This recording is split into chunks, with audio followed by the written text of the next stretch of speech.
Qubole helps you get started with Jupyter Notebooks with a set of examples. On the left sidebar, click Example Notebooks to view the list of sample notebooks for various kernels. Double-click to open the notebook you would like to explore. Let's open the Plotting in PySpark as an example. As you notice, the notebook starts with a markdown text with a description. Below the markdown text is the Spark code, followed by the outcome and the graphical representation.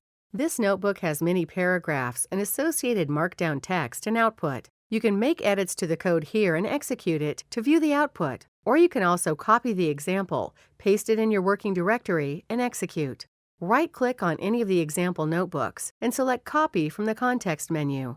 Now, navigate to your working directory. Right-click on the left panel and select Paste to paste the example. You are now set to modify the code and explore the various options in the interface. There are more examples listed on the Qubole website in the Developers page. You can download and import them into your workspace to get some hands-on experience.